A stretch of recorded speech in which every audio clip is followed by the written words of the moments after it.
So I'm glad that you participated, and I just mentioned in conversation with dear friend Marcial, I said, you know, in the way back, I continued thinking about you were saying, and it was a whole conversation about how time, and you add a little constant, and it changes exponentially about, it's not only time, but suddenly you put another component and it's speed. You put the same component and it's weight, the same component and it's mass, some component is inertia. It was really good, so thanks for bringing that one. And I hope I tickled some ideas about time last week, because always been a concern to me, and I still believe that we humans are older than time. Time before the humans did not exist. It's a human-made thing. Now, if time wasn't there, then what was it? Cycles. You know, the sun has been going around the galaxy, we've been around the sun, the moon goes around the earth, in cycles and cycles for as long as we can think about. So that's the constant. But the concern of how much should we do or what do with time, I think that's uniquely humans. And we cannot see the forest because there are too many trees, right? So we cannot think about time because we're just rushing. And then we invented time is money. I lied. I lied. Well, we have some light speckles in here, but according to the time, says the phone says some things, but the sun says another one. The sun is setting behind the tree and the houses. So in about 3 or 4 more minutes, then that light is going to be gone, and I'll be on time. So, welcome again. Nice being here. And as you well know, I like themes. And fortunately enough, my life has been so good. My journey has been really, really good. Please come in. Yes, my journey has been really so good. And so I've been able to do a collection of things. I have one life, and this is a beautiful planet. Last night with Diane, we were looking at Nova, and they were talking about the latest eruptions in Hawaii, the latest island, with all the lava flows and the crater filling up with water, with lava, and the lava coming down and up. So it was really, really nice. And then, of course, there will be electro and earthquakes and lava, because for a portion of my life, that's what I did. My knees are not too good because I climb volcanoes. That's what I like to do. In my country, the size of Tennessee, we have 33 volcanoes, and 5 are active all the time. So I was just up and down, up and down. Now I'm paying the price, but I'm happy because I saw the fire, the cauldron of liquid stone in the craters of these volcanoes, and then see it in Hawaii. That's really nice. It was really nice to see it flow. So of course that triggers chemistry, fires, and of course tremors and earthquakes. So next season we'll talk earthquake, which I did a good number of missions to different places with earthquake around the world. My years with UNESCO, that took me some other parts of the world to see some other things. In that case was perfect. But today we are going to do about vernacular architecture. Madame, what is vernacular architecture? I'll let you ask the question. She's good, isn't it? That's what we're here to learn. That's another one. That's another one. What's vernacular architecture? I'm here to mention. Who wants to join forces? What is vernacular architecture? Local. Local, okay. What else? Maybe using older things that people had to build a newer structure. Okay. Isn't it something like made as a replica also? Okay. Like somebody already made it and you just recreate a copy of it? Okay. Specific to a place? Specific to a place. Okay. What else? Come on, we have 2 hours. I think when I think of vernacular architecture, I think of the environment that it exists in. So the elements elements that surround the building influence the building. Or- We are all right. Everybody Ordinary. is right on the spot. We just have to put the duckies in a certain order. So what happened is that vernacular basically is very recent.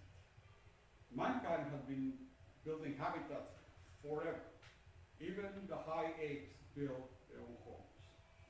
You know, the orangutans build homes every night, the chimpanzees do it, the gorillas build a house every night and a nest. You can see National Geographic, and when it pours rain in the jungles in Congo, the chimpanzees go to the elephant ears and they know how to cut it, and they have an umbrella. So that's, you know, almost part of our genes as primates, that we need the habitat, we need to protect from the elements. So that has been forever going along, but, man, that has been forever along. But the idea of vernacular is relatively recent, and you'll see the dates in there. You know, come in, cheers in the back. Yeah. Donnie, would you call an Ishi house vernacular? There's a debate about which one is yes.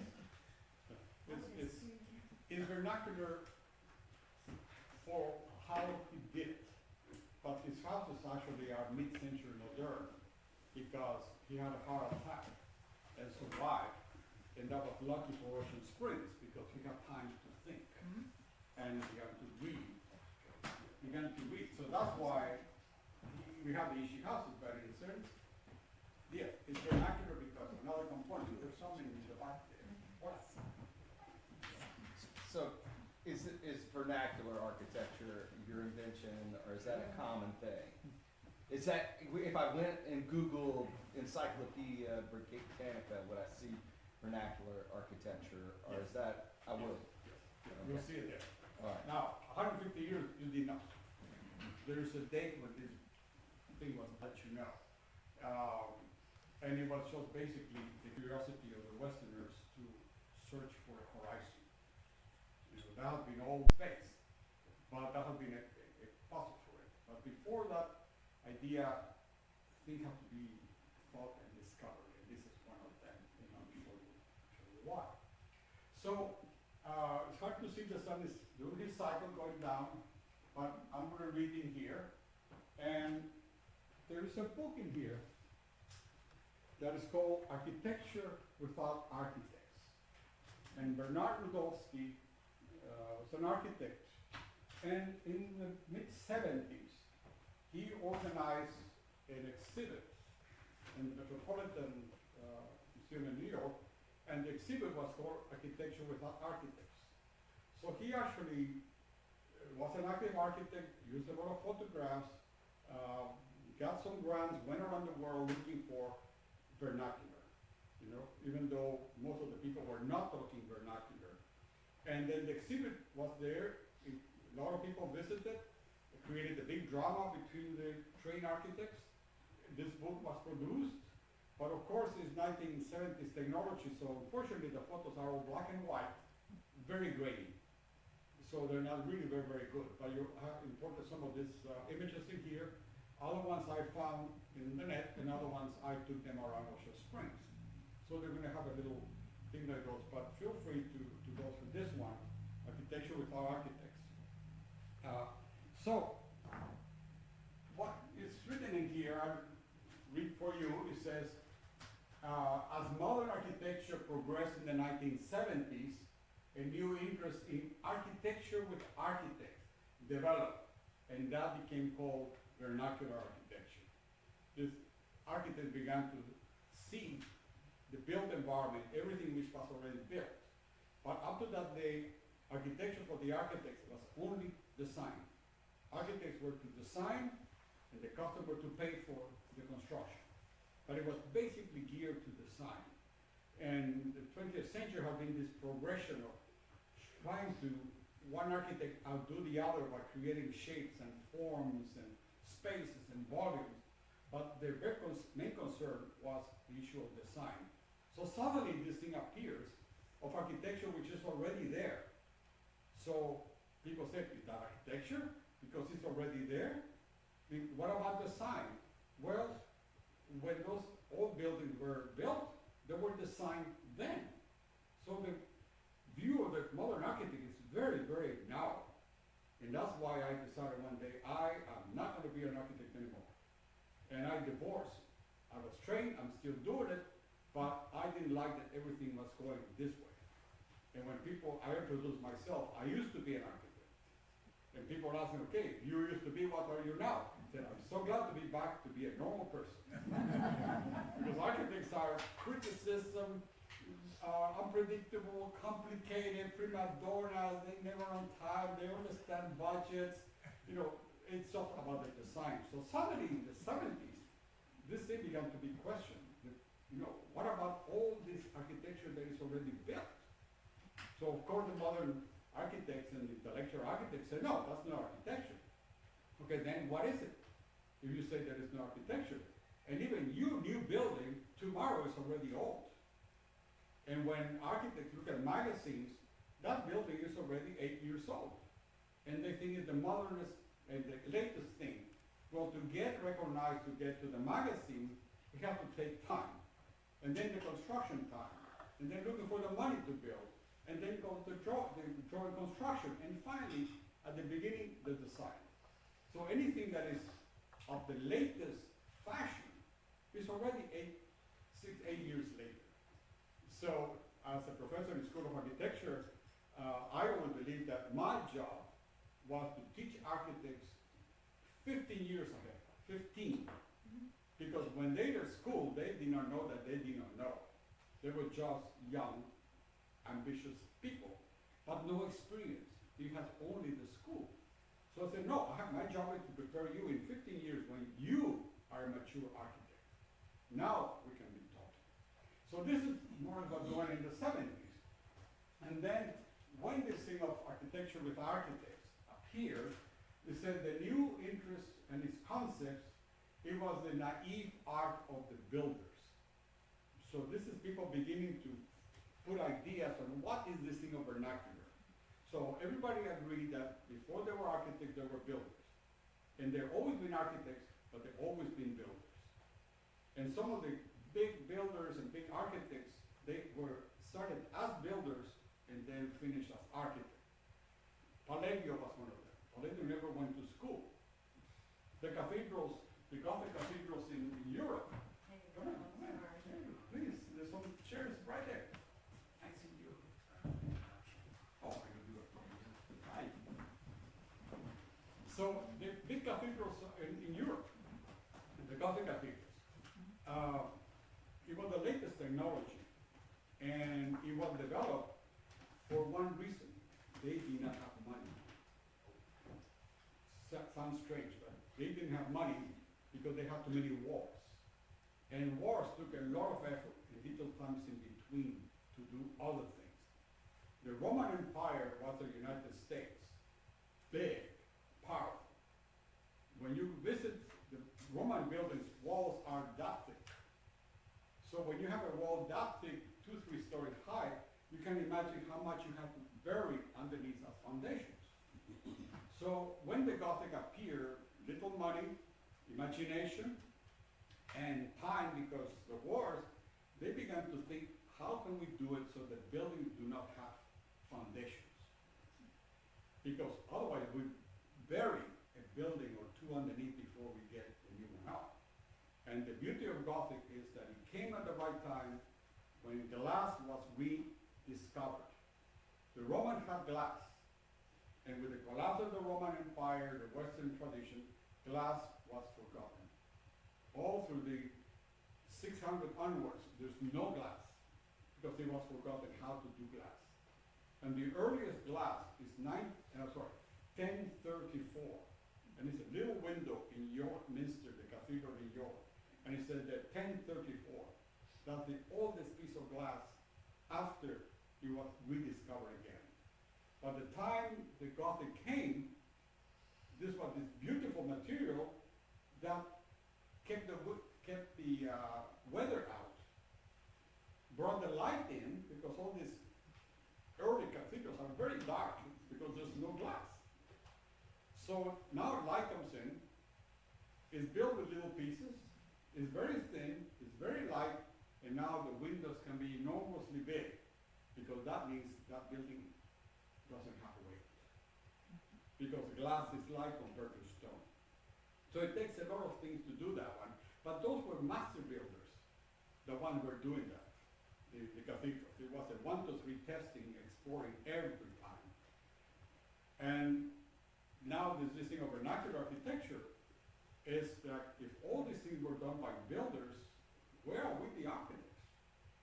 So that's what's going to follow tonight. So with the discovering of vernacular architecture, which was the naive art of the builders, then the contemporary architects began to see this world that already was there. They could not see because the thrust from school was to learn to design. So they never saw, they never looked, they sit down and design. So suddenly they discovered a whole new world. And that's what I'm bringing to you tonight. Let's go. Definition of vernacular. Buildings done outside any academic tradition without professional guidance. This is architecture that is built by builders and by local people that never went to school. But they knew the art of the materials. They knew when the materials broke. They knew when the materials was found. They knew when the materials was scarce. And they knew the weather and the economy that they had. So that what became the definition of vernacular. And that you can find it in the Britannica Encyclopedia. Not upper one, vernacular architecture is buildings done outside any academic tradition, which means go to school, and without the professional guidance. There was not an architect guiding these builders. So they were to produce this kind of things, that the modern architecture said, oh, that's a builder's job, that's not an architect. And I used to say, design something better than that. And they got the T-square and the triangles and began to build blocks. I said, you have to have a free pencil. You are now used to design with a bar like this and triangles in vertical, and one triangle is 45 degrees and the other one is 30 and 60. So all modern architecture is a base of 90 degrees and a triangle of 45 degrees, or the 30 or the 60 degrees. So those were the tools in the desk. So to do this, you have to know flexibility, weight, transmission, wind, weather. And that might be in Indonesia, it's a tropical house, and you can see that they are like in Ocean Springs. The house doesn't sit here. This house sits there because they are on islands, so the ocean comes back and forth. So only fools build house at the edge of the ocean on the ground. And if you don't believe me, just wait for the next storm. It doesn't care. Now, this other one, this here is in Ukraine. Now everybody here is Ukraine. So that's a traditional house in Ukraine, which is basically like New Orleans bousillage, which are wood posts on the ground, and then lattice between the posts and mud in between, and you make mud and you throw it with a hand and smooth the walls like this. So those walls are about that thick. Why? Because it's cold. And look at the roof, thatch. Why? Because it's cold. You go to Puerto Rico and you find the same roofs. Why? Because it's hot. So what's the common denominator? Insulation. It can take the cold, but it can take the heat as well, the thatch in Ukraine. So it started with this thing of vernacular architecture, and then it began to evolve. Again, you see what happened. So in this evolution of the phrase, let me start down here. This thing built of vernacular architecture, 1857. 1857, there was a British architect that began to write about old architecture. So this George Gilbert Scott, he wrote this book entitled Remarks on Secular and Domestic Architecture, Present and Future. So he went around England and went around France and went around the Alps and northern Italy and began to see how every region had a different shape. So if there were so many different shapes, what do they have in common? And that was his question. And what they had in common was weather and climate, which is different if you are in Italy in the south or you're in the top of the Alps. It's different, you're in the English Channel because windy and cold, but it's nice in Ireland because it's amidst the Gulf of Mexico warm waters current. So that became the common denominator. But it's this time when I mentioned that field, 1857 is the first time that somebody put a title to this thing of why buildings are so different all over the world, but they all respond to the same thing: economics, local materials, and climate and weather. So then, why this thing of vernacular was used in the architecture? So we go back in time, and the early Etruscans, this is before the Romans, the early Etruscans, they called the slaves, they called them verna, V-E-R-N-A. Verna, it was the slave, but not the slave that the Romans brought from France. They were the slaves that were from Italy, from Etruria, and they were just captured to work. Mankind without slaves will never have been successful in this planet. They're just simply part of our nature. Rome conquered the world, not because they wanted to be big, it's because they provided workforce. And the major big empires, they without slavery would not have done any of those things. It's just part of human condition. So this Verna in the Etruscan, again, is not the slave that is hunt someplace else and brought to Etruria. These were the ones in there. The local part to understand this is India. In India, they call castes. And when you're born in a caste, you die in that caste. There's no chance to get out of it and become better. That's modern living, especially in the United States and the Americas. We left Europe behind. But in India, you are born in a caste, and you live in a caste, and you die in a caste. There's no chance to get out of it. And the latrines in India are taken care by one caste. So if you happen to be born in that caste, your job for life is to clean the trees. That's a really nasty job. But that's how the system became. So these Verna are the local guys from Verna, and it translates to a native slave, or a homeborn slave. You know, in New Orleans, we had the free men of color that never were enslaved or went to school, and they were lawyers and doctors. And they were, of course, were the slaves brought from the Caribbean and Africa, and those became slaves. Just because they have the same color doesn't mean that we're the same. They're completely very, very different. And the free men of color is a whole tradition in New Orleans, and they intermarried because they were never enslaved. So here again, Verna is a local version, somebody who is born in there and stays there. So the Verna became and was borrowed. So from what? From linguistics. You know, people dealing with languages. What happened is that in linguistics, the term vernacular, coming from this thing of the local slave, vernacular, it just refers to a time, a place, or a group. A time, a place, or a group. All these things have been done in a certain time. And it's only in a certain group. You go to Germany, East Germany, West Germany, Peru, South America, the Deep South. You know, the middle Mississippi is completely different from us. So that's a different place, and it's a different group, right? So that's why responding to this without going to school, people began to use rational. School teaches design, but it doesn't teach rational.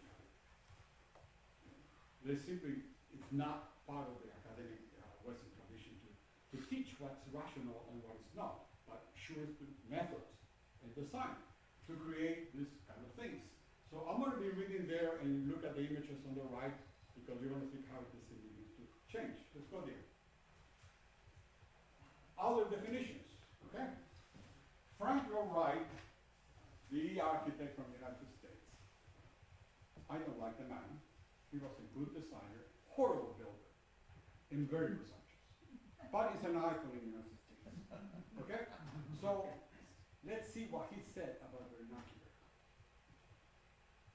Folk buildings growing in response to actual needs fitted into the environment by people who knew no better than to fit them with native feeling. It's a primitive form of design lacking intelligent thought. Pompous, presumptuous, fool. But it's an icon. Frank Lloyd Wright. Okay? Did he ever build or design things like those? No. Once he began to find his design that sold, he spent the rest of the career doing the Frank Lloyd Wright houses.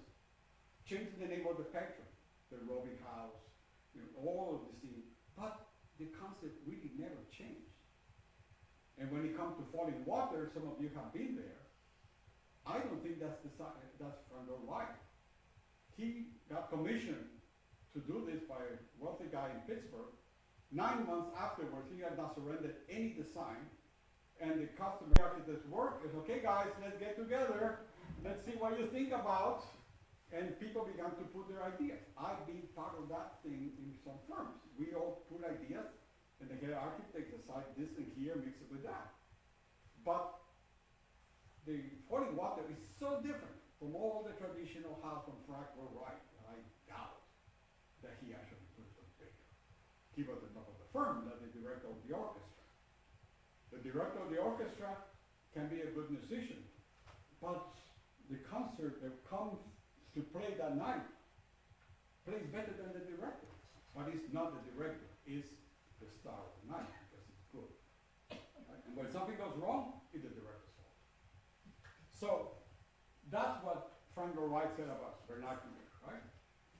People who knew no better than to fit them into native feelings, a primitive form of design lacking intelligent thought. Paolo Soleri was an Italian architect, lived in the United States, and has beautiful things in the outskirts of Phoenix. He actually built a village, and he was using the modern material of the time, which was reinforced concrete. But it's all sexy architecture, and it's in a desert, no trees. So Paolo Soleri began to build mounds, because there's plenty of sand and dirt in the middle. He begins to build mounds, and once he smoothed the mound, puts a visqueen, something that the concrete doesn't adhere, and he puts the concrete on top of the mound that he has shaped. So this concrete is plastic, is fluid, follows whatever shape was underneath, and when it hardens, they took all the dirt out. And like magic, we have all these beautiful shapes of architecture. So he used dirt as the form to create architecture.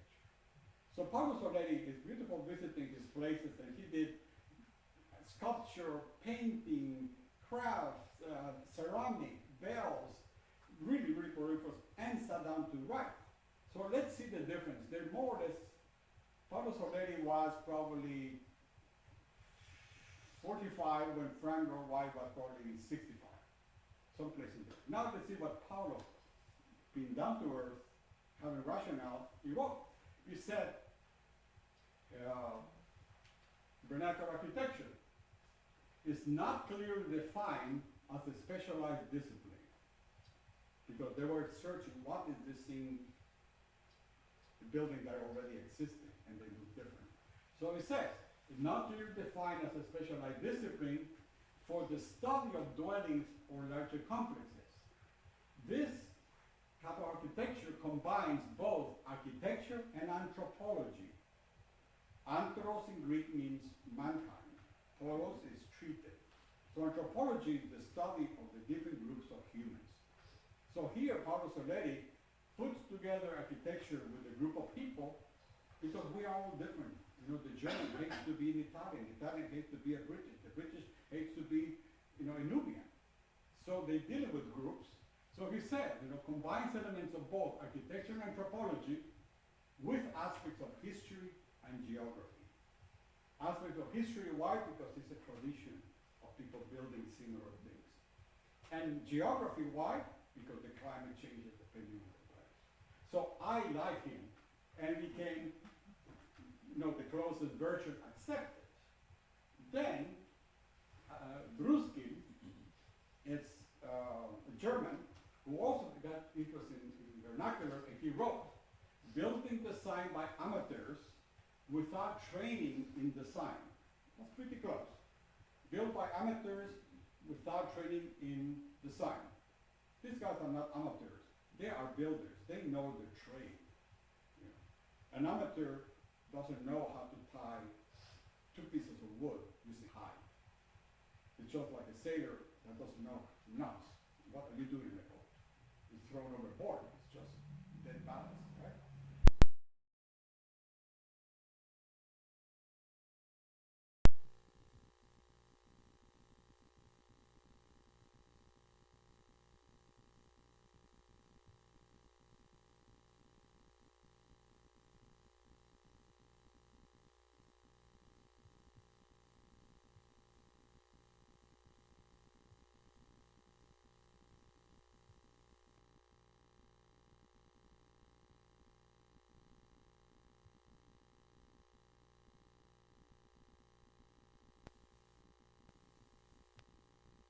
Or builders. Yeah. And he began to see what the builders were doing, how to put things together enough to not like what he was doing. Because there were cookie cutters after the war, you know. So that's when he said, I think I can try to do something different. And then fortunately he had this hard. Now he has something to think and to read research. But he's one of those that had no training in architecture. They had a good affinity, and he learned to be a builder because he always built this stuff. And then became a yes and no. He's kind of, and he did some training because he went to school at night. And he had a degree through the post. Okay. This, Uh, take a minute. yeah. Touch the side, Diana. Oh, it's just, done it's and- like restarting. Rebooting, okay. Yeah. Let's keep talking meanwhile. So what happened is that is this dilemma of the after 1870, when Scott began to think about if these are not designed, what is then all the building that is already built in the world for centuries? So the dilemma started to think, and like any human, you know, try to put certain canons, certain orders, certain ideas, and began to express their opinions. So you have Frank Lloyd Wright saying, pompous that he was, you know, these are subhumans. But look what they built around the world. Right? And then you have this Soleri that is a builder trained as an architect, but he was more coming from a family of builders doing this using natural elements. So this began to evolve, and the buildings were already out. They're all around, they're up. So this is the quest of humans, looking for a horizon, trying to put an order. How can we put all this, which basket we put all these beautiful buildings that are just fresh? Because they were put together by local builders, and the local builder, any place in the world has the same problems. Transportation was very difficult, 18-wheelers are very recent. The trains are very difficult, very recent. So material had to come, the best thing is to have it outside of the building and put it inside in the shape of a building. So the technology, what is available?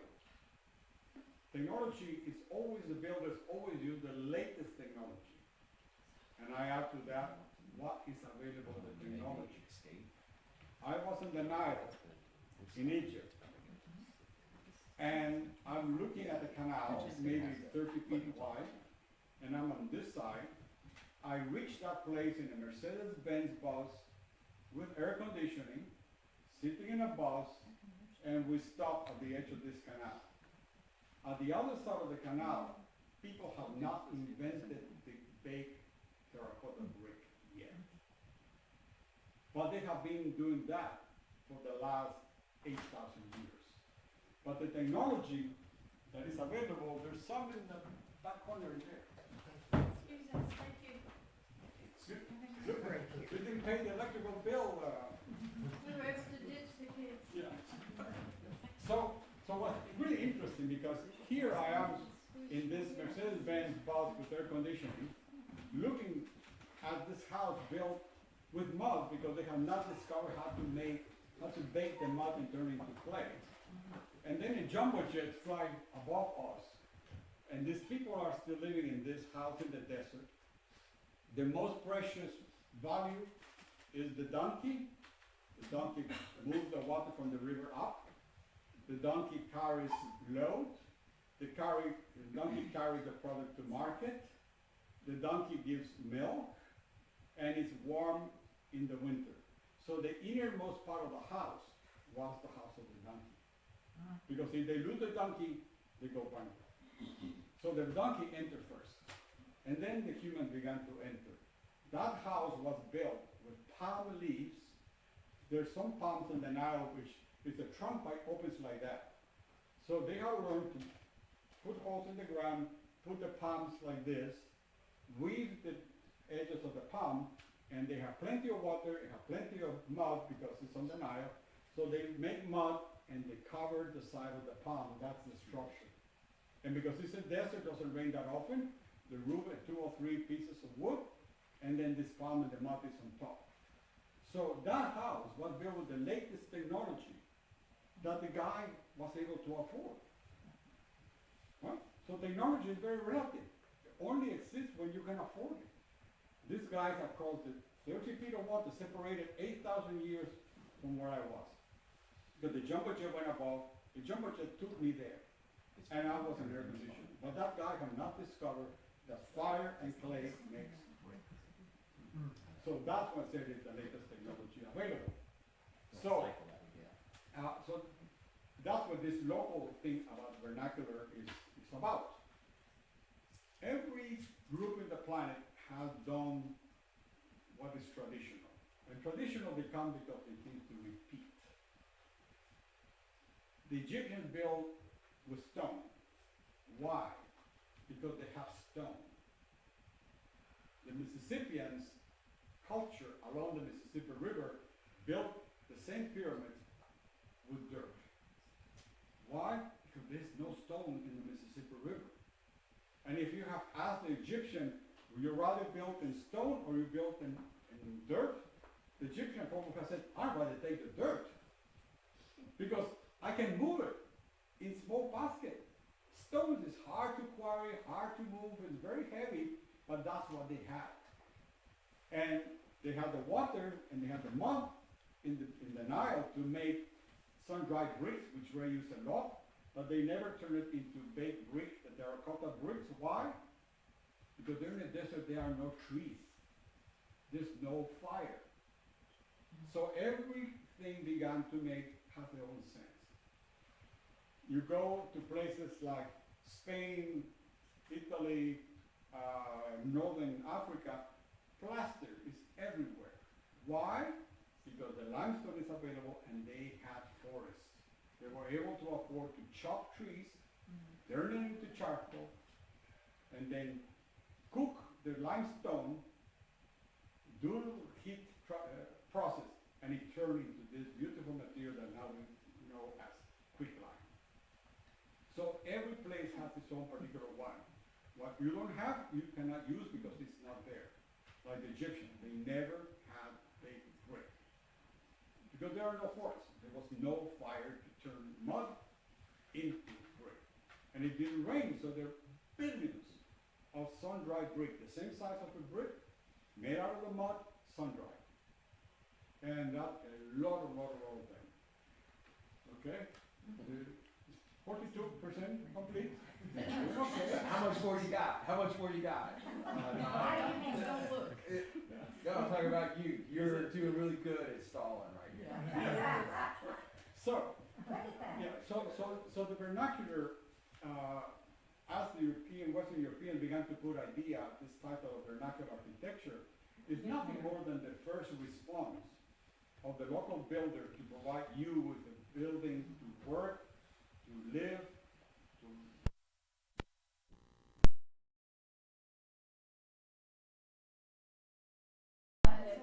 Start over. it's coming from outside. Maybe we should turn the lights on so we can see you. Yeah. Really? That would be nice. And download your slides, so. Okay, watch your lives, your eyes. Agree now. There you are. So, yeah, so it became this regional because in the region, people had the same needs, they spoke the same language, and the materials were the same. That's what became this local thing. And every place that humans settle is in a different environment, different climate, different latitude, so they have to respond in a very different way.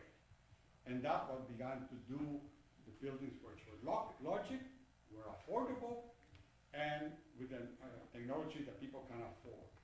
You know, the guys across the Nile, they couldn't afford. Their life was a donkey. So they cannot afford concrete blocks. But the building, this other channel where I stopped, there was a Coca-Cola machine selling Coca-Cola right there in the middle of nowhere in Egypt. And it was in the building built out of concrete and concrete block.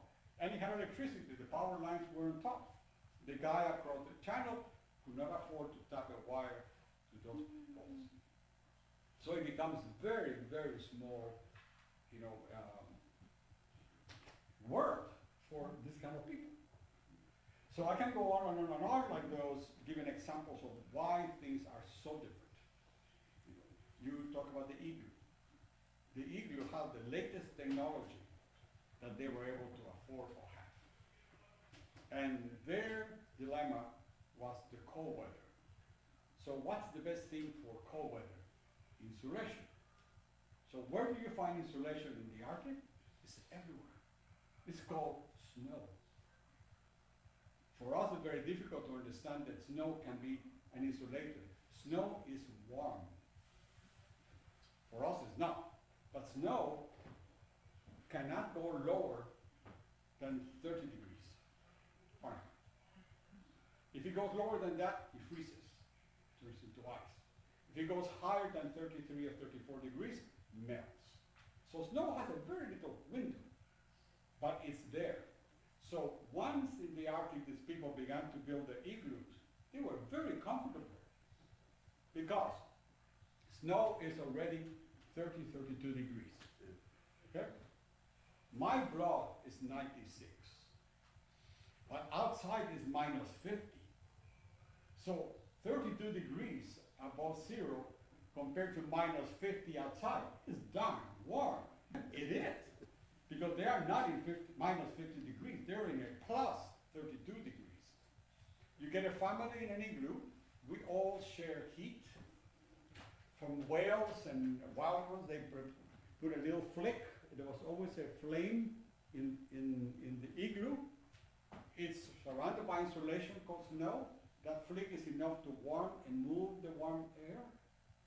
And the snow underneath the igloo begins to melt because the little flick and the human heat.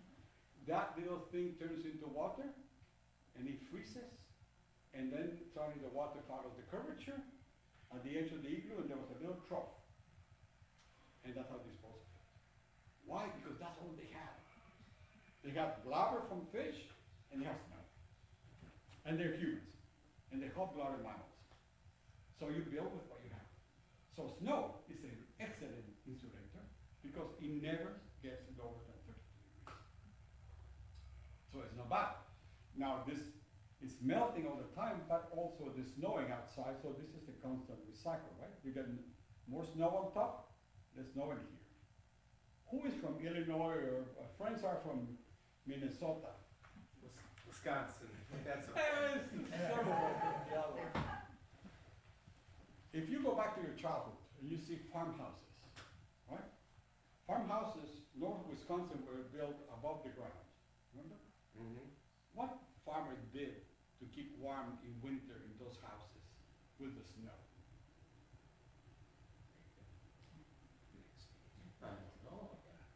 I know they use hay as insulation. Okay, there is a insulation, here comes the word. How was it used, remember?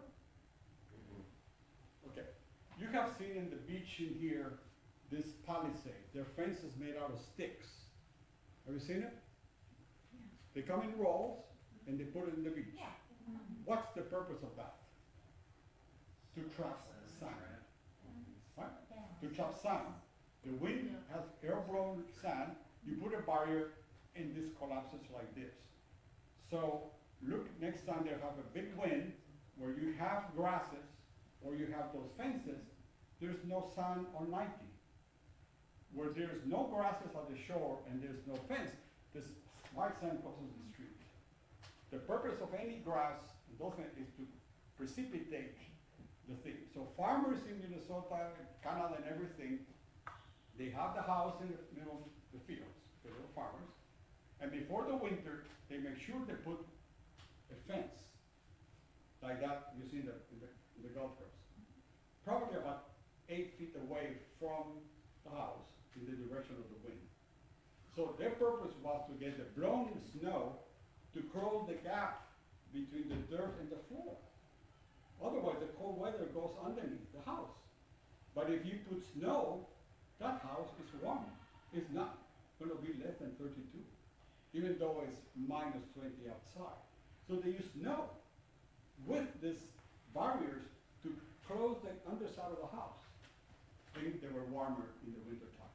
So those are local traditions that you're going to find not only in Wisconsin and Minnesota, because there's snow in Siberia, and there's snow in Sierra Nevada in Morocco, and there's snow in Kilimanjaro in the heart of the equator. But you find the same criteria. People trap the snow to be able to insulate your dwelling when you have that condition. So these are local peculiarities that people began to use. Now, they have knowledge, but they never went to school for architecture. Because there were none. So this school of architecture is relatively new as well. So the wisdom of the builder has always been its part of being a high monkey. Chimpanzees build nests every day, they protect themselves from the wind, and they have used tools. They have made tools with what they have, and then you can see the chimpanzee poking termite mounds with these little long branches. They poke the mound, the termites get excited, they attack whatever's in there, the chimpanzee pulls that weed out and it's protein. We pay for protein. They find it free and they know how to do it. So I can go on and on like this, that we high primates have something in the genes that already begins to prepare us to fend for ourselves. The instinct of preservation make us smart, clever, and practical. So, until something happens again, It is getting ready to happen. until something happens again, that's the theoretical part of what is vernacular. Turn the projector back on. Okay? And the next part, you have to see the images of that type of architecture here in Ocean Springs. There you go. There you go. You see what happens in Ocean Springs with this vernacular value, because we belong only in one place. Ta-da! We only belong in one place. We only belong in Ocean Springs. We are not in New Orleans and we're not in Mobile. We are in Ocean Springs and we have our own peculiarity. So let's see what that happens. Okay? So, let's go. So that's the house in Mesopotamia. Why? Because they have mud, 2 rivers and mud.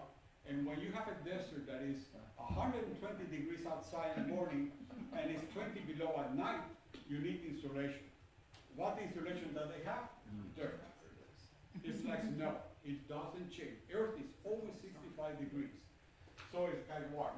In Cape Verde Island, it's an island off from Portugal. It's windy all the time.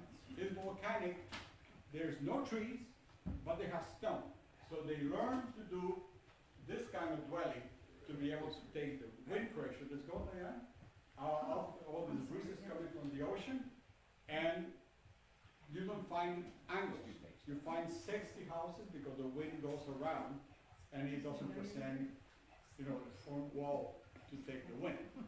Let's go. Page down. Okay. So, what happened is that when you look at this vernacular architecture as a product of Bernard Rudowski with exhibit in New York and in the book, people began to do, and what happened is that he found out, not him, but academicians, that before the pre-industrial society basically was vernacular. It was built as responsibility of the locale.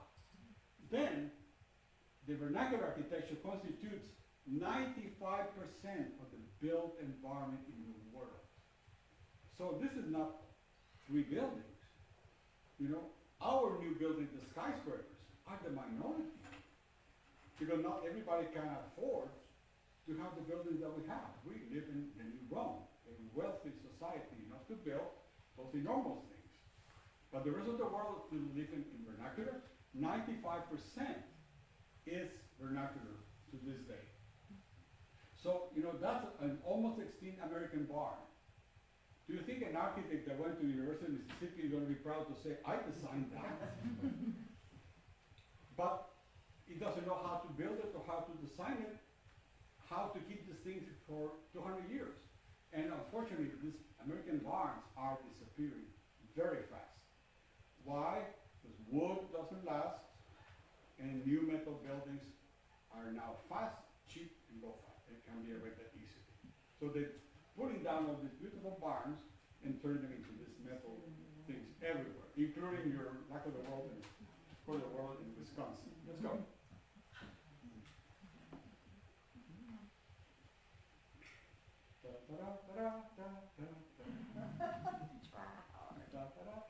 You need light, Diane?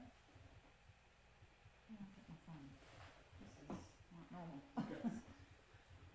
So, again, you'll see the images, but it's basically based on what I mentioned to you, trying to define what is local, what is vernacular, and it became a very strong movement after the 1970s, after this exhibit in New York, and today there is a World Page down. Association of Vernacular.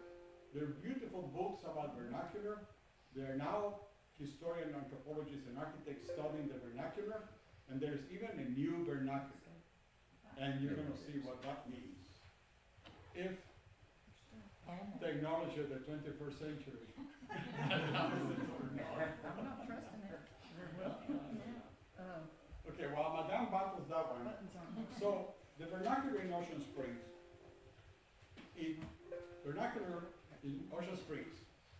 the natives were here. 15,000 years ago, there were people living here. So 15,000 years is enough time to know what works and what doesn't work. And the fact that they're still around means whatever they did worked. Because they're still around. The natives are, we put them in reservations, but they're still there. The tradition is still alive. Going on. The Europeans came, and when the Europeans came, they brought what it was vernacular to them. In New Orleans, the first houses that the French built, the eaves were only about 3 to 4 inches long. Why?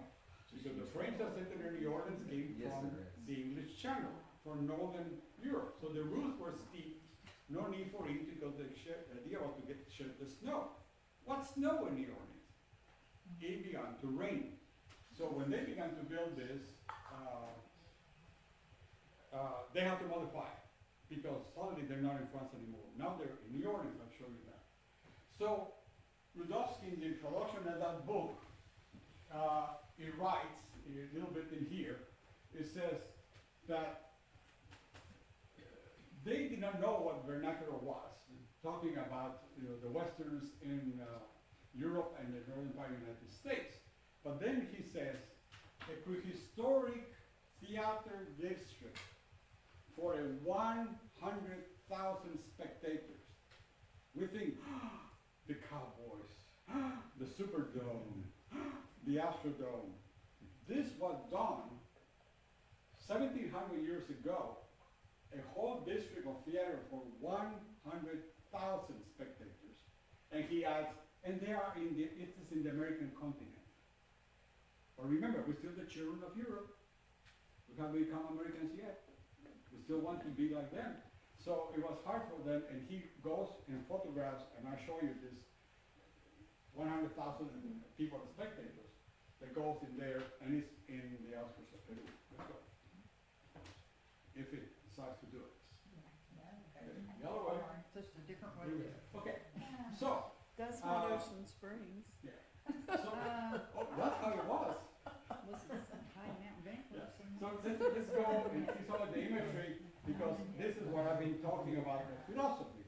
So, you know, Frank Lloyd Wright says, there's no thought into designing that. Come on, man. Right? Yeah. Escape or something. Uh-oh. We got demons. Yeah, go Yeah, put to your that. mouse on that. There. So, you know, Frank Lloyd called that, he called that no thought, no design. Well, then what is it? Look at this fantastic thing that these people do. That also is in one island in Indonesia. You just And the lower portion is what the Brits do with the half timber frame and mud in between. That the French were the ones that had it, and then was exported to England when we did the conqueror, began to do that. And the Orient began to do that way. So let me come back to the Orient while the machine works.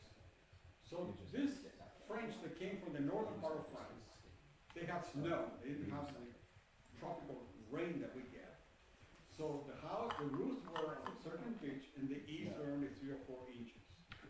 In the Orleans, when they began to build the houses, these were posts put into the ground. The space between the posts was filled with mud, with a lattice of wood, and then they began to rain. So this rain hit the edge of the roof, began to rust, rotted the timbers, and scoured the walls because they were out of mud. So what's the logic thing to do? Put a little extension in the roof so that the water falls a little bit further out. Well, it was better, but it still got wet. So somebody came and put a longer piece of wood instead of those little things, right? And then it was much better, so it made it even longer. And they discovered that the longer it got, the cooler the house was because the sun was not hitting the wall. So now they make it long enough to have a gallery and a corridor outside. The name of that in French, Creole, in the Orleans is the avant-vent. Avant-vent means what goes ahead kind of goes ahead. So in front of the roof began to put these extensions until it became a New Orleans classic. And we're going to see a little bit of that here in Ocean Springs. So then again, Pefner was another Brit, another petulant. He wrote a lot. And he calls that building, it's mere building, it's not architecture. Come on. Oh, look at that. Let's go. Okay, so what happened now with vernacular is because we have energy crisis, the planet is changing, the climate is changing, and architects are beginning to see vernacular not as a dilemma of design or not design. They're looking at a vernacular that fits with the geography and the climate. So that's what provoked this architecture. Now our architects are looking at this vernacular to be able to have sustainable architecture. Right? We destroy forests looking for metal and carbon and steel, and now we have a warm planet. This example here, it's in a city where Diana and I got married, and this thing is called seismic baroque. This was European architecture that never was designed for earthquakes because it came from Italy and France, but they have big quakes in Guatemala, so look how it transformed, and it's called seismic baroque. No bell towers, big walls, and still the earthquake was able to do it. The whole city lives like that, and it's a World Heritage Site. Let's go. Okay? Now, the climate, again, I mentioned, is what begin to define this kind of thing. So these houses are in Trulli. Trulli is south part of Italy, where the boot of Italy makes a curve. There's a place in there. And they don't have trees. It's close to the Sahara, but they have stone. So everything is built in stones in that shape, including the shingles of the roof are made out of stone. And no wood. So instead of having the roof with trusses, they basically put few that support each other like an igloo, but it's straight instead of being curved, and that responds to that kind of weather. It's dry, it's cold, and it's breezy because of the Sahara, while in Vietnam, they live like this. Because it's cool, it's fresh, and again, the house is elevated from the ground, and this becomes a symbol of importance, you know, like the manor house or the plantation house is defined in Vietnam by the height of the roof. It's the same technology, but I can pay for the materials, so upward. Let's go. Then we have another guy. This is I.M. Pei. I.M. Pei is an architect again, who died recently.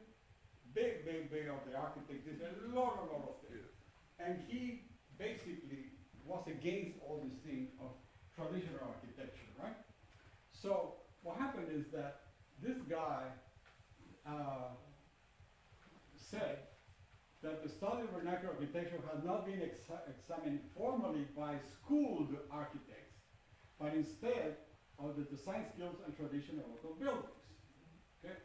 Now, these modern buildings, scholars and big designers, they have the modern architects thinking about the builders, rarely are given attribution for their work, for the skills of being a builder. Then, now recently it's being examined again because of energy. Okay? And this is one of the guys that said this is not architecture. They never had the thought. He was admired Frank Lloyd Wright. And I.M. Pei is the architect who designed the pyramid in the center of the Louvre. Some of you probably have seen it. The main courtyard of the Louvre now has a pyramid. So this guy is against anything that is traditional because it has to be modern architecture. What did he choose to put in the center of the Louvre? A pyramid. A pyramid. Come on. You know, do what you preach. Let's go. So this is vernacular. That is a local vernacular. That is the Shetland Islands in Scotland. You're going to find it in North Siberia. You're going to find it in South Africa, the tip of Chile. Why? Because it's cold. And again, dirt is always 65 degrees. It's like snow. It's an excellent insulator. And then, after looking at all these things of vernacular, the new scholars and the new architects began to see at all this vernacular, looking for inspiration, looking for motifs, and looking for energy. So then the new vernacular is now involved. And we have new vernacular in Ocean Springs. See, that collection of rules have been forever in the planet. And 20 years ago, a well-known architect would not use that. It had to be done with Yale and Princeton design. Now, it's using modern material, 2x4, 2x6, that probably came from the lumberyard and created the new vernacular. Okay? This is not French, this is not American, this is not German. It's vernacular, new. I need Ocean Springs. Let's go. Rudolsky, when he went around the world looking for the type of vernacular, dedicated a portion to movable architecture. And this is movable architecture. This one here is Bangladesh. Bangladesh is a country that should not exist. The snow from the Himalayas go down the mountains, go into the Gulf between Thailand and Laos on the other side. And the monsoons are so big because the snow comes from the Himalayas. You get typhoons on the Pacific, and it meets in there and it rains. And when it rains, the river changes courses. So instead of building houses that would want to resist the wind and the water, they build houses that can be moved. So the river floods, and this used to be the patch where we used to live and have children and planting, but now the after the monsoon, that's where the river is, and then the dry dirt is in there. So they just lift the roof, disconnect the roof, and walk the roof. Put the posts in the new high ground, and put the roof on top. And that's what that is in Bangladesh, right?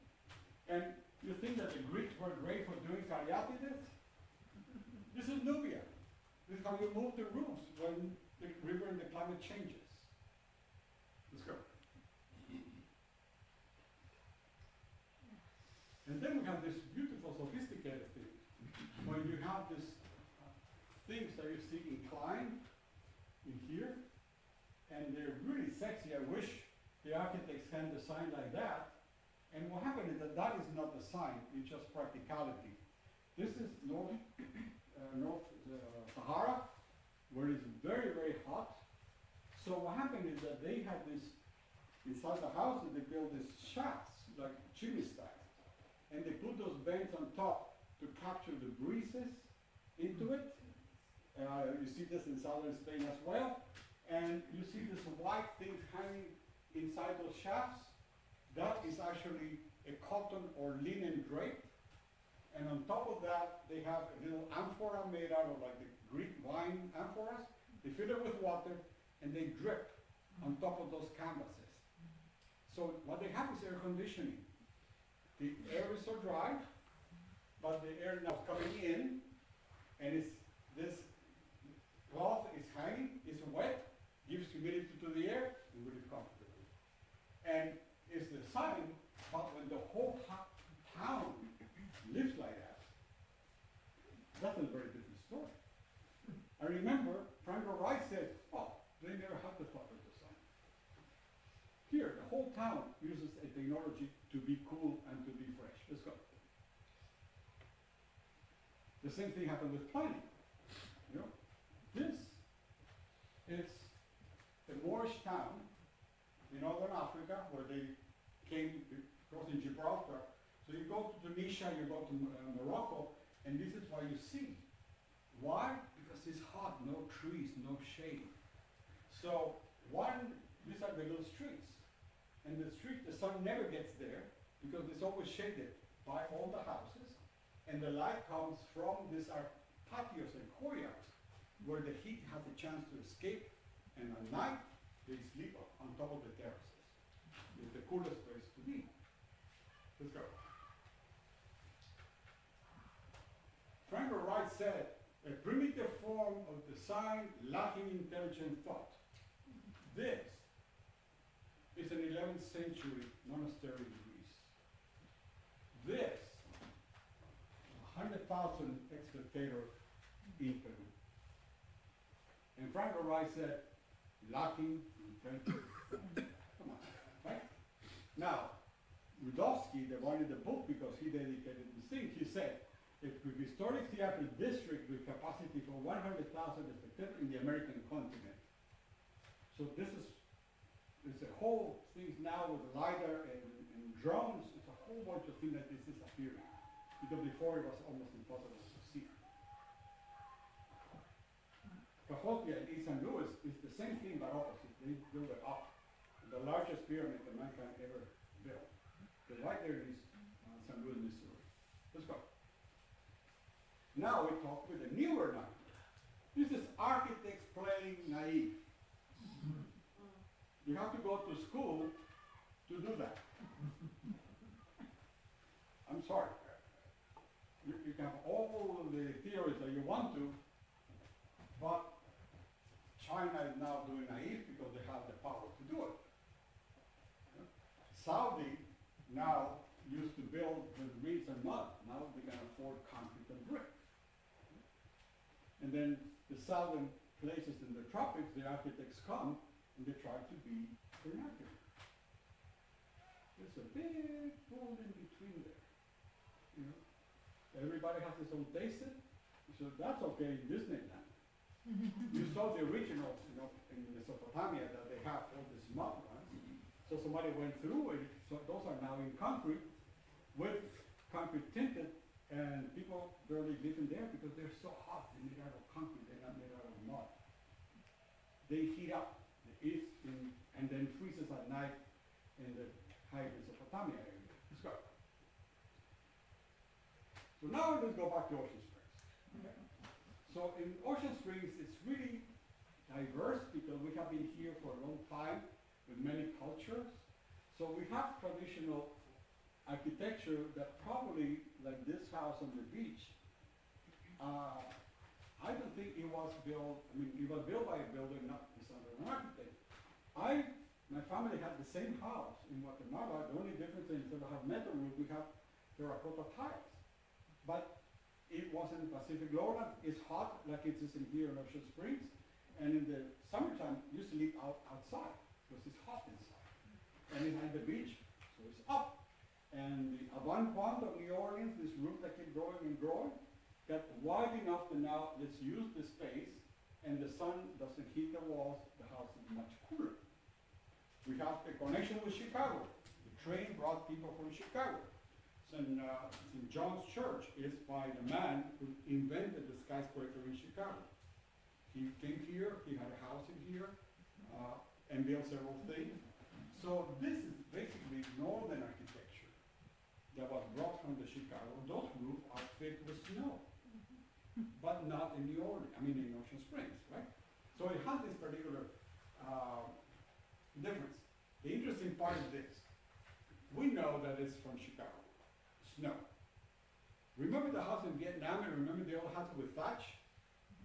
Change that roof and put thatch, and we are again in the tropics in Indonesia, no? It began to make sense in here when you have all these big things that started with one thing, but actually was transformed because the climate in Ocean Springs into something else. Let's go. We are in the coast, so there is coastal architecture. And what happened here, begin to see the development of these coastal houses.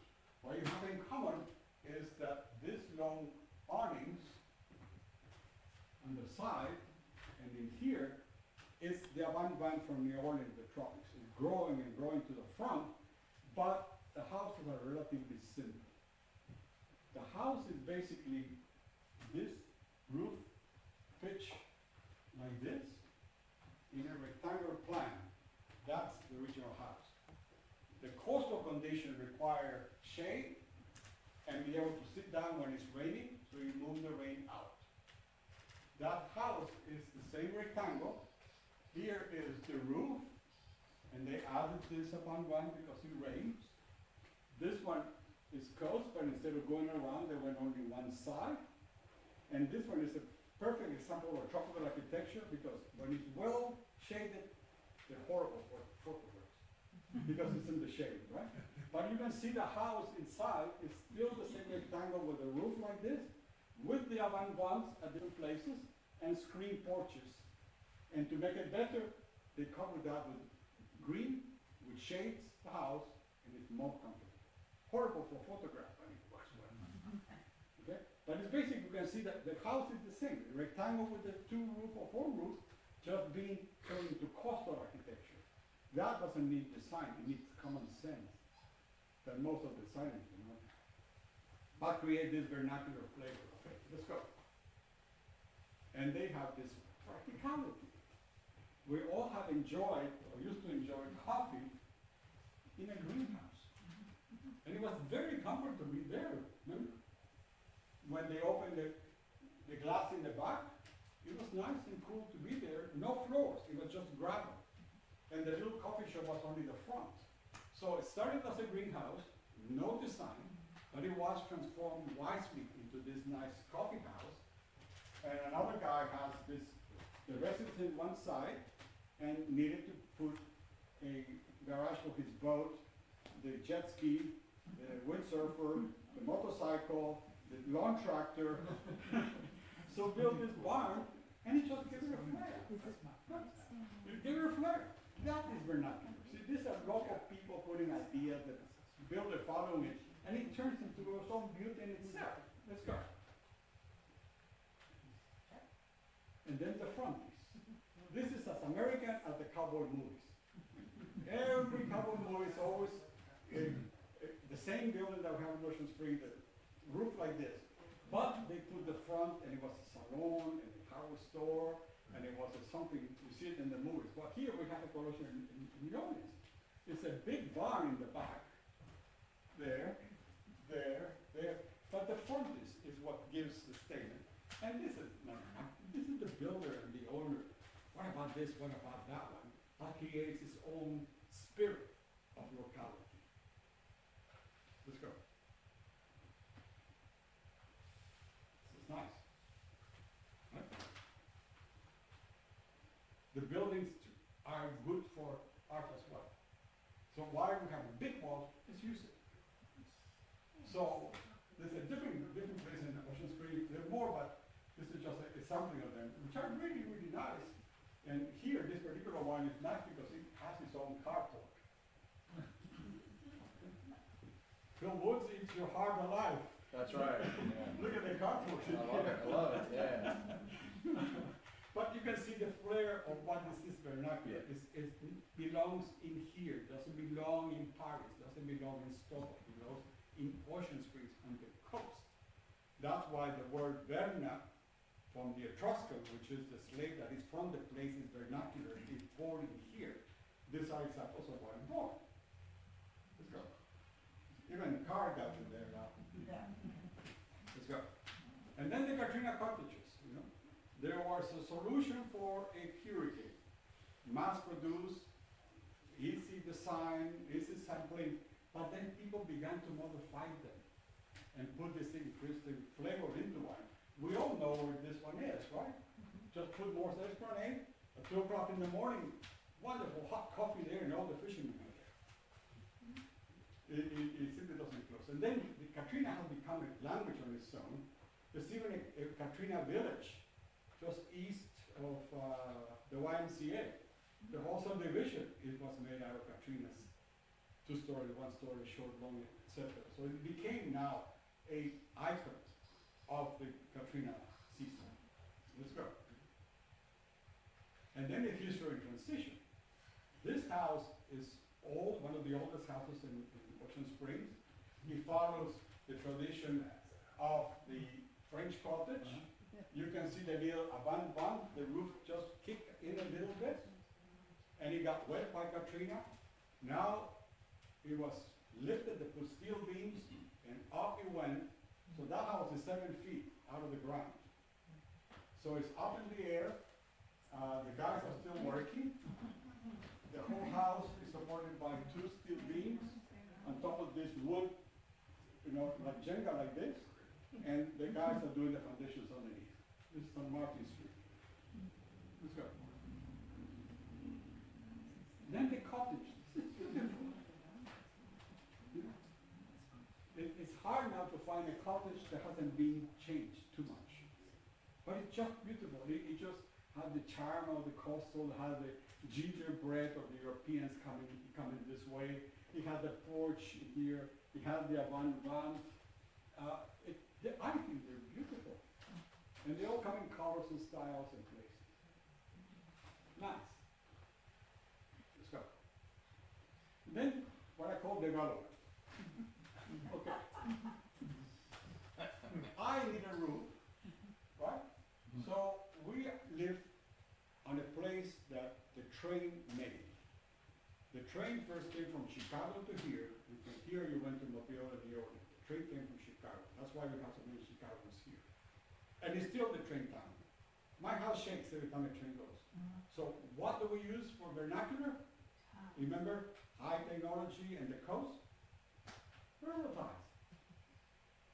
They don't rust. They're cheap. They're probably free. They're massive. So the whole thing is built with railroad ties.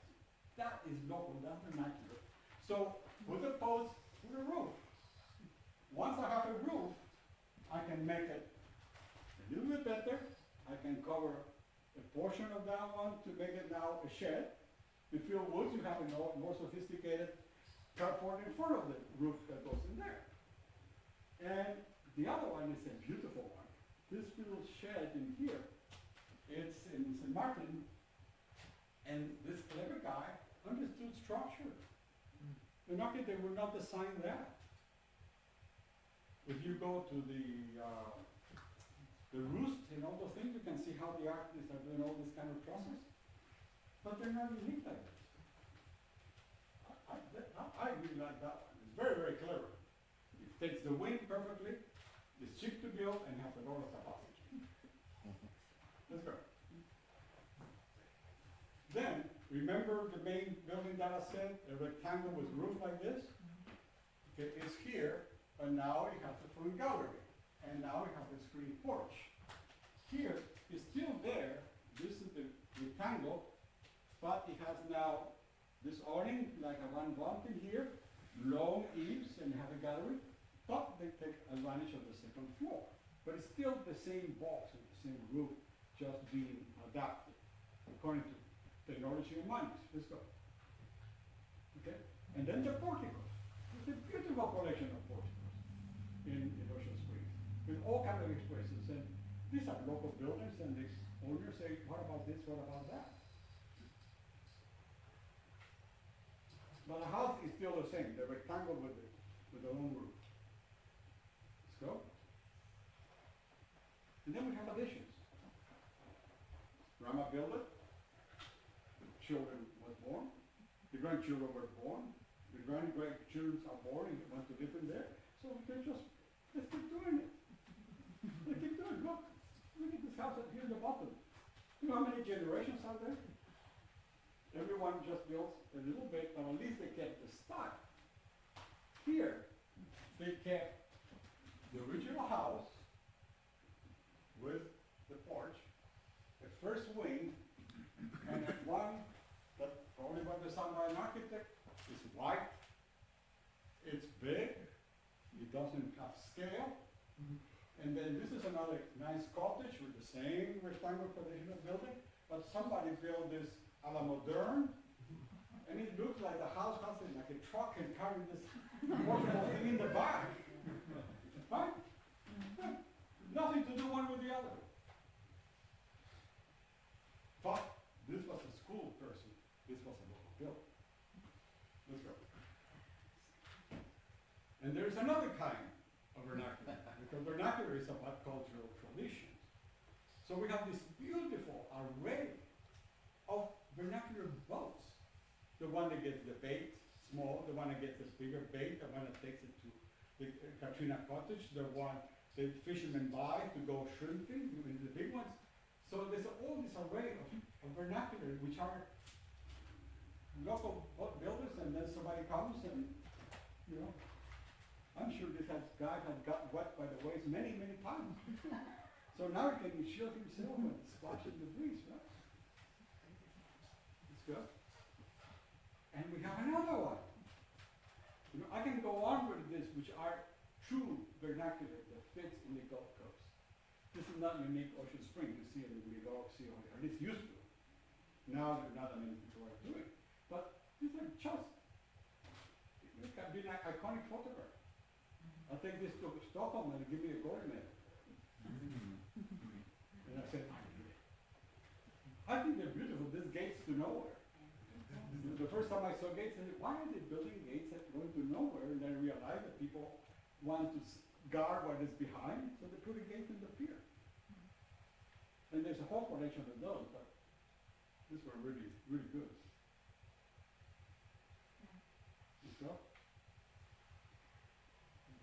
So, as you can see, it's kind of a sophisticated topic of the single vernacular. And next one is Arbor Day is in April, so we're talking about the oaks and what we're doing to the oaks and what the lack of oaks are doing to us. So watch your eyes.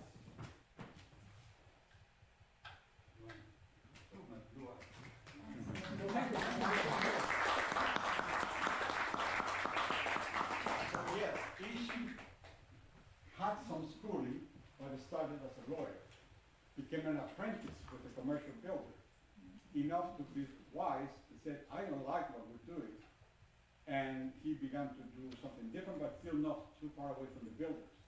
And when he got a heart attack and his wife had to go back to school, she used to bring the magazine, architectural magazine from the library at the university, and she had the time to read it. And the magazine, the architecture at the time, was mid-century modern. So he created his own version of it that made a vernacular of Ocean Spring, at least at this part of the Gulf Coast. Yes, Pat? Yeah, we're having a closing of the Ishi exhibit, Oh. which has been upstairs for a good while now. And so it's going to be on the 30th, so 2 weeks from now. Oh, And Jeff Rosenberg, yes. who did a lot of the research on Ishi, is going to be speaking at that closing. So that's going to be at 6 o'clock on the 30th. March. Yeah. Yeah, well, it's a shame to see it go. It's such a beautiful exhibit. Really, really beautiful exhibit. But yes, I put Ishi now at the end of the conference. You know, like a vernacular architect who had wisdom enough to know what the builders were doing and did not like that. And find this information by others on the magazines and the book on the time Yeah, was exactly. the essential of that. Next Tuesday, come on Sunday. Yeah. There's a word that always comes to mind with Ishi, and it's organic.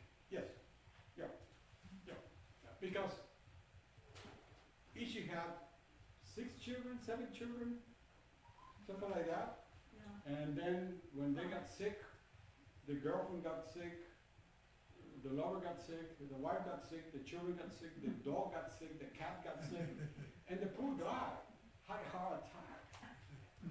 So think about pressure and what I'm gonna do to keep all this big tribe alive. I'm exaggerating, it's only 6 children, 7. So he had to do something. And because he had time to think, which is what we talk in lectures about Ishi, and he saw the images of the mid-century modern, how can I do this that people will buy it and I spend little money buying materials? And the mid-century modern came to be that one. The big shells of the building, and it's modular because he tried not to cut pieces of wood. Every time you cut a piece of wood, you waste it. So the panels are 4x8.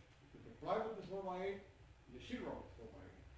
The 2x4s and the 2x6 and the 2x8 come in lengths of 8, 10, 12, and 16 feet. So that's the size of the Ishi house. So he was not cutting to throw away pieces. He used what he had. And that's what America did. You may know, but was he like, Frank Lloyd Wright in that he also concerned himself with the landscaping? And was that landscaping? No. Wisdom and practicality and need. He has been a builder, worked for builders. So he knew that the plots were expensive. So he had to build something in the cheapest land available because he didn't have the money to buy the big expensive thing. So what was his merit? He began to buy the lots that nobody wanted because they were in the gullies, they were all down. A builder doesn't build there. He wants a nice flat piece of rectangular land. Well, that costs money. So Sylvia Bosco said, Ocean Springs should erect a monument to Ishi because out of the unused lands of the gullies and the envelope, now Ocean Springs have good taxes, they're expensive houses, everybody's really, they have to have a monument. The city has to put a monument to Ishi because it's giving them revenue of useless land. So that's where he came into nature. It's just that it was the cheapest land to put these things. And of course, put the windows to bring all this nature into the way. Well, okay, so now we know about vernacular architecture. So it's pretty good. You can browse the book. Unfortunately, it's very poor printing, but you know, nobody was supporting him, so the photos are really good, but they're black, green, black and white. Now you can find beautiful paper books about vernacular architecture with samples all over the world. And there are associations and groups dealing with vernacular that they not design new, but they go into the vernacular. Thank you. If anybody wants to see the exhibit, Okay. Yeah, Some of you have not seen the exhibit. let's go see. It's right